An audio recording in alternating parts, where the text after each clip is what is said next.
Hey guys, welcome back. Today we are going to install Docker Desktop on Windows.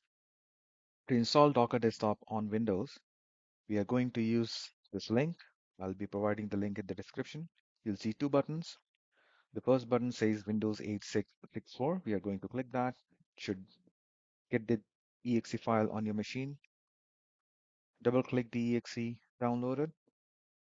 It should start the installation process. Click Run. You should see the configuration. Leave them as default. Click on OK. The installation progresses.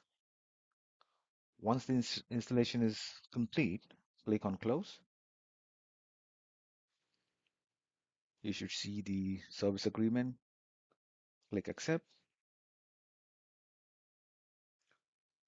The Docker Desktop is starting. The first screen you'll see is a sample container command. Copy this command. Open the terminal. Paste the command and just execute it.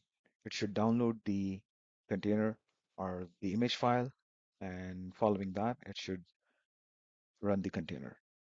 Click Allow. Go back to the Docker Desktop.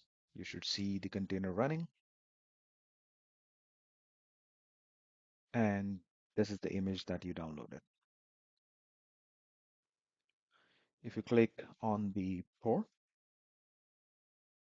you should see the container running with some tutorial hosted in there. So this is hosted in your Docker container that you just downloaded and executed. On clicking the image link, you should see some statistics showing what's going on with the image, how it is set up, and sort of information.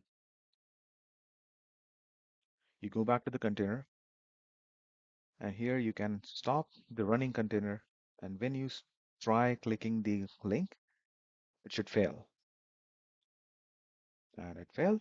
You go back to the container, click on the start button, it says running, click on the link, and now you should see the Docker Desktop container back on. Click refresh and you'll see the Docker Desktop running. All right, that is all for today. I hope this helps someone somewhere. And in the next tutorial, we'll see how you can actually download more images from the hub and execute it on your own Docker desktop containers. Thank you.